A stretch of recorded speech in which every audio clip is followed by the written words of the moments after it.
फाशी द्या, फाशी द्या, फाशी द्या, फाशी द्या, या सरकारचं करायचं काय? छत्रपती शिवाजी महाराज की डॉक्टर बाबासाहेब आंबेडकरांचा।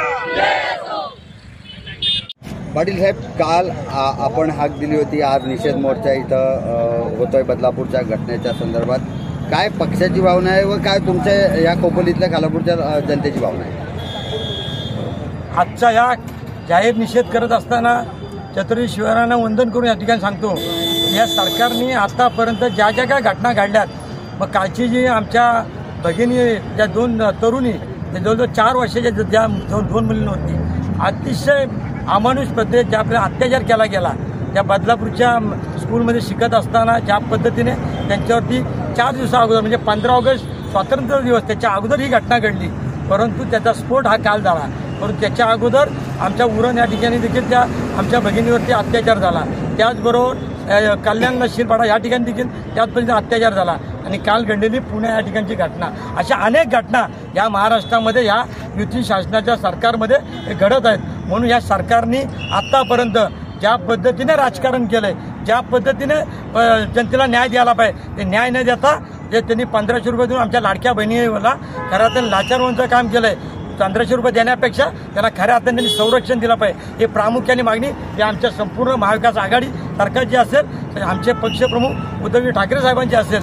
आता उद्धवजी ठाकरे साहेब असताना त्यावेळेस कोरोना होता, कोरोनासारखी महामारी होती, तर त्यावेळेस संपूर्ण आमचा महाराष्ट्र सुरक्षित होता।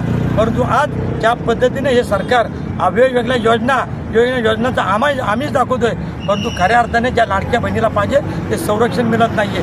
आज राजरोसपणे त्याच्यावरती अत्याचार केले जाते। आज काल परवाच्या आमच्या एक्सप्रेसला घडलेली घटना कुटुंबाच्या विषय, तिथे देखील या भगिनीला पकडण्यात आलं, हत्यार करण्याचा प्रयत्न केला गेला। म्हणजे हे शासन करतंय काय, हे प्रशासन करतंय काय, नक्की हे गृह खातं करतंय काय? म्हणून ह्या घटनेचं गांभीर दखल घेऊन खऱ्या अर्थाने फडणवीस साहेबांनी सुद्धा याचा राजीनामा दिला पाहिजे। शेवटी घटनेचा निषेध करून चालणार नाही, त्या नराधमांना 100% फाशी झाली पाहिजे किंवा त्यांना कठोरात कठोर जी शिक्षा असेल ती नागरिकांसमोर झाली पाहिजे।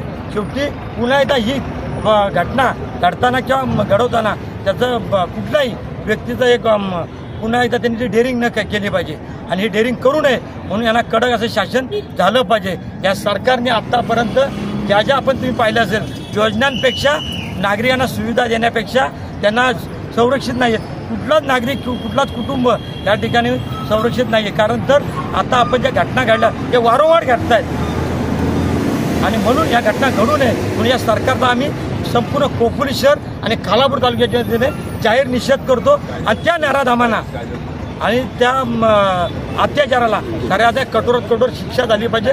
आणि पोलीस यंत्रणेने माझं आपल्या माझं आव्हान असेल का आपण या सरकारच्या दबावाखाली न राहता त्यांना जे काही नराधम असतील ती सखोल चौकशी त्यांना फाशीवरती लटका, एवढीच आम्ही त्यांच्याकडे फाशी द्या, फाशी द्या, या सरकारचं करायचं काय? राजीनामा द्या, राजीनामा द्या, राजीनामा द्या, राजीनामा द्या।